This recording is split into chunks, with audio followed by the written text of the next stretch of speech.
Negócio da China. Vale do Paraíba pode receber novos investimentos estrangeiros. Fator previdenciário é pauta no Congresso Nacional e veto da presidente Dilma não é descartado. Mas qual é o impacto disso em sua vida? Pindamonhangaba adere à campanha Maio Amarelo. E ainda, o número de casos de latrocínio dispara na região. Agora, no Repórter Setorial.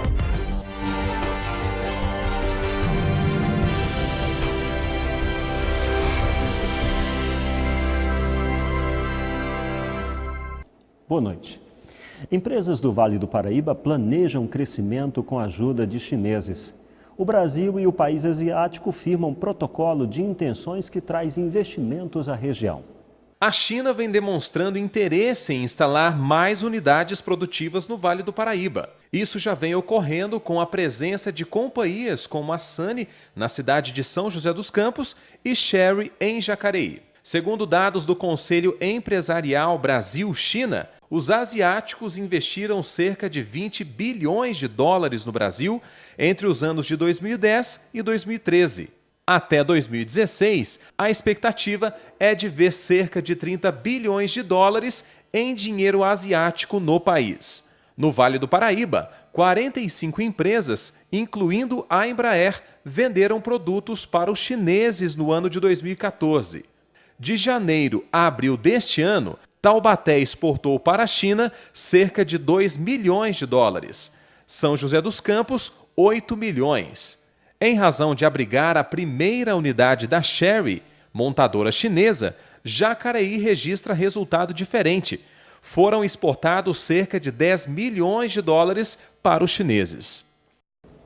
Assaltantes estão levando insegurança a comerciantes do centro de Taubaté.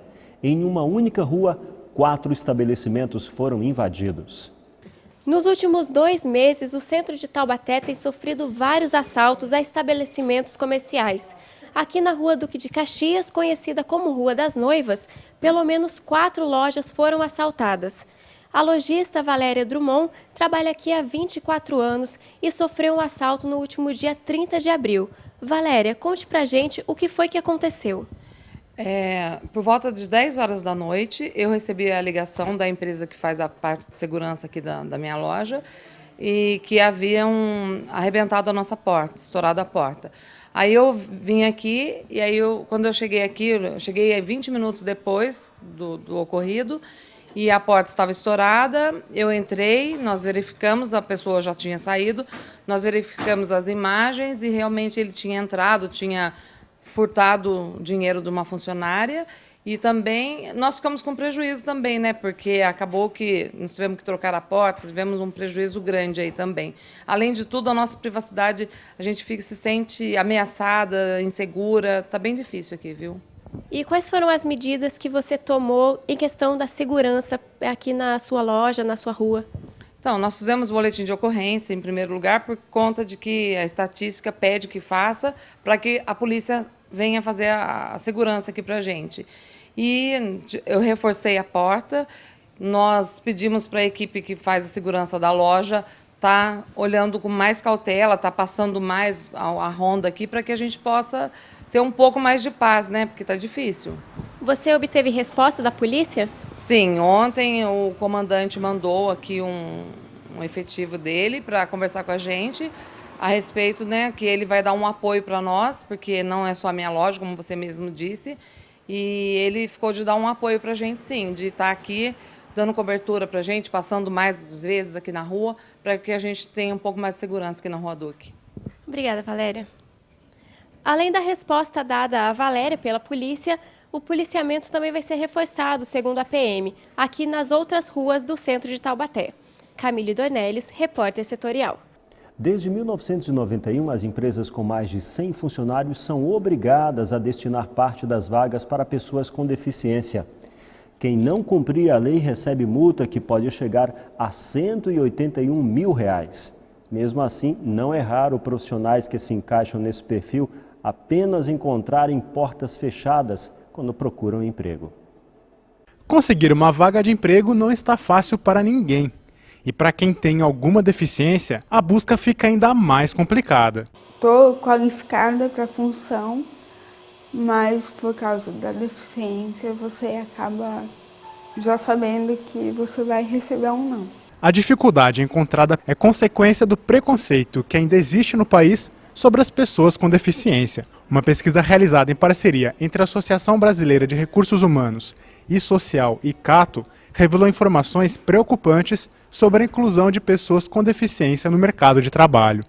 Dos quase 3 mil profissionais de RH entrevistados, 81% disseram que só realizaram a contratação desses trabalhadores para cumprir a lei de cotas. E apenas 4% acreditam no potencial de trabalho das pessoas com deficiência. Infelizmente, reflete a resistência que as empresas ainda têm nessas contratações.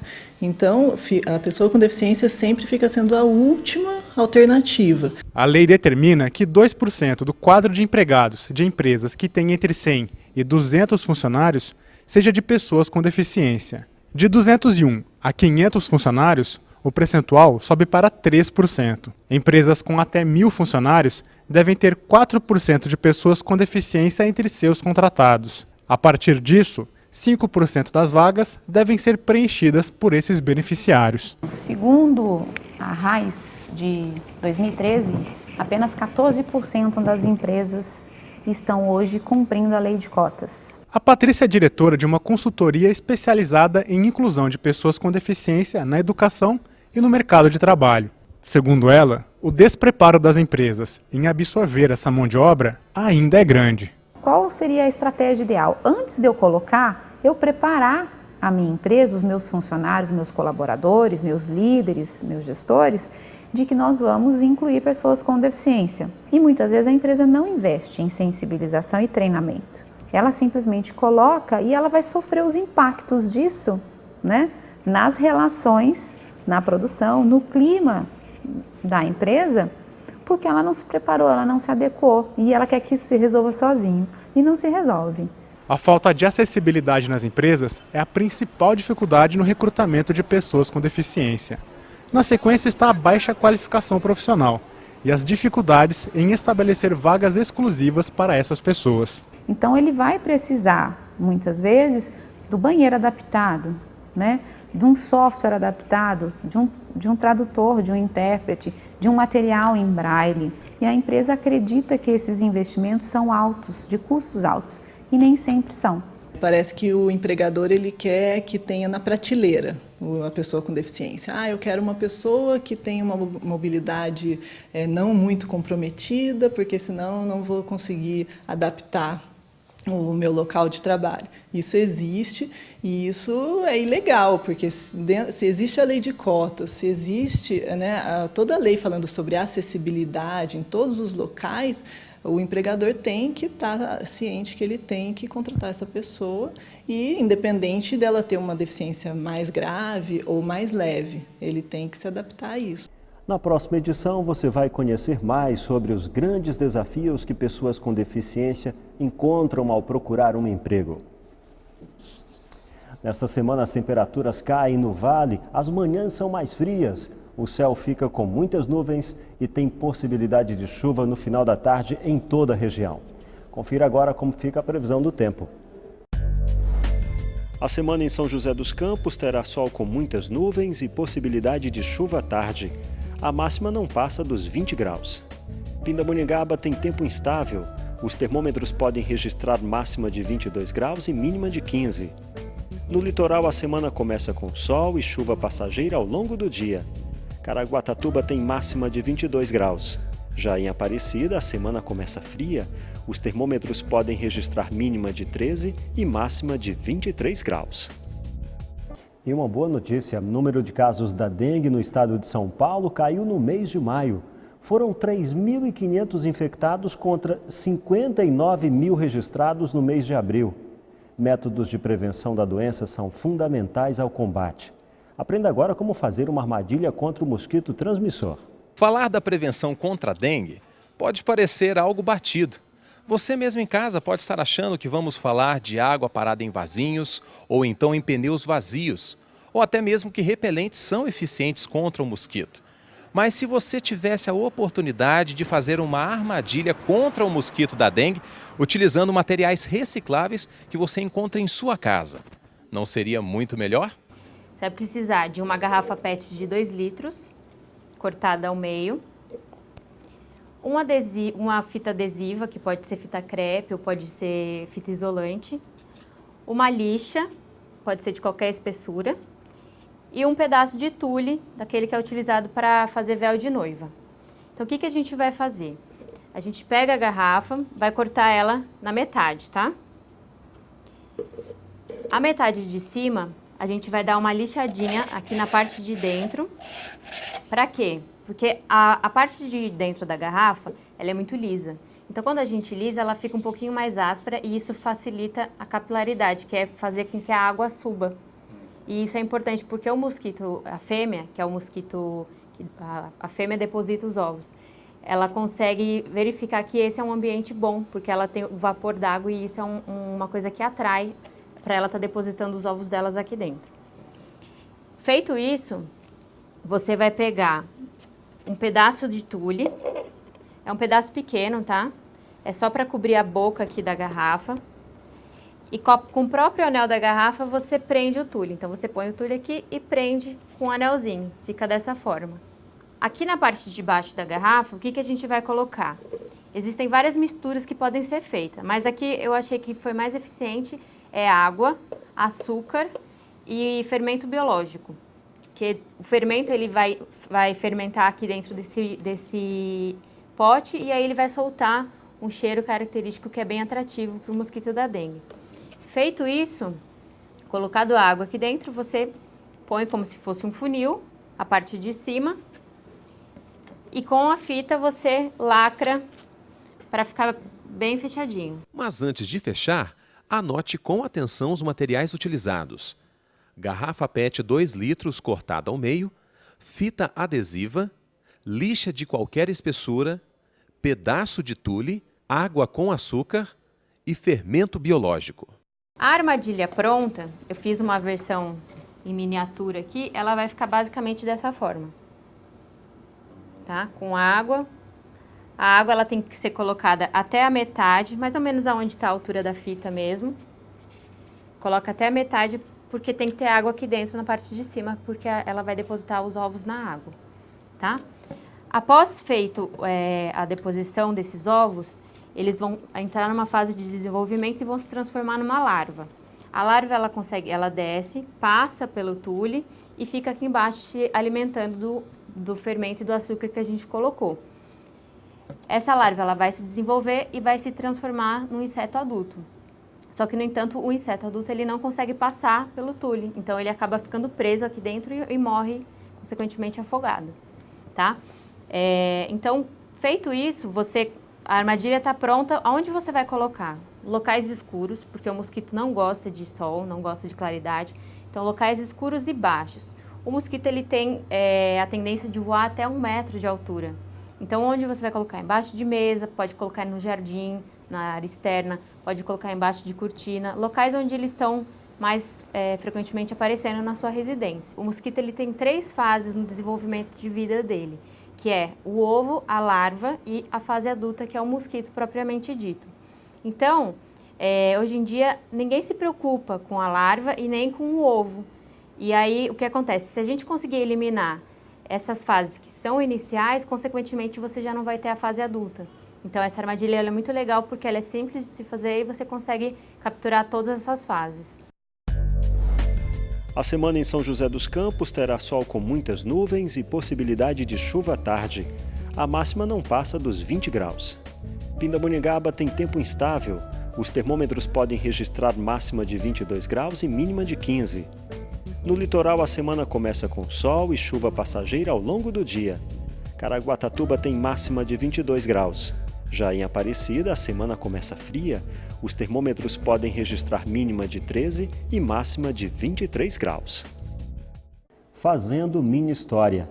Esse é um projeto que atende crianças com problemas familiares.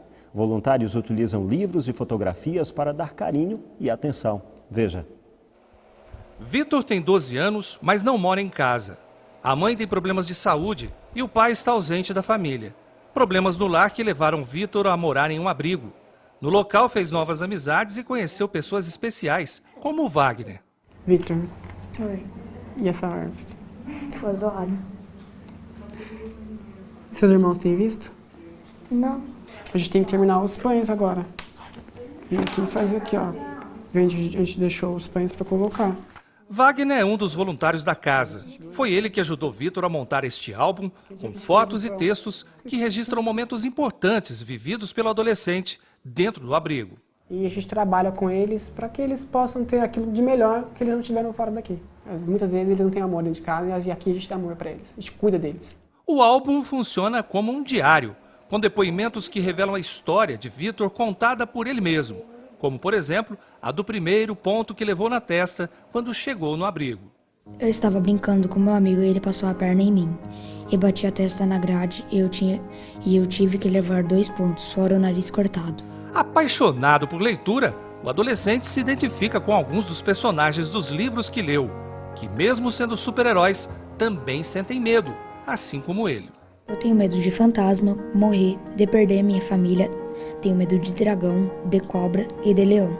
Do mundo, tenho medo também do mundo acabar e de perder meus amigos. Essas palavras são do personagem ou suas? Minhas. Você tem medo? Sim. Qual é o principal medo?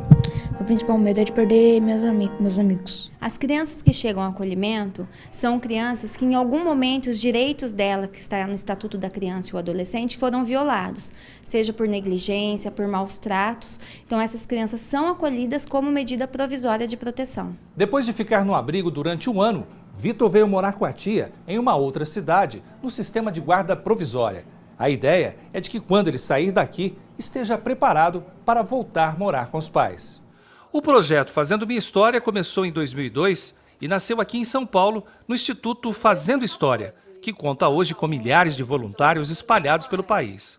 190 casas de acolhimento têm parceria com o Instituto e cerca de 1.500 crianças e adolescentes de 0 a 18 anos já são beneficiados pelo projeto. É a criança entender o momento de vida que ela está passando, entender o que houve na sua família, no seu contexto social. A ideia é que elas possam ter uma versão própria da sua história. Eu estava brincando com meu amigo e ele passou a perna em mim. Eu bati a testa na grade e eu tive que levar 2 pontos, fora o nariz cortado.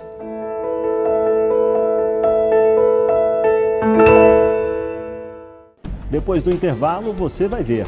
Campanha Maio Amarelo educa pedestres e motoristas para um trânsito mais seguro.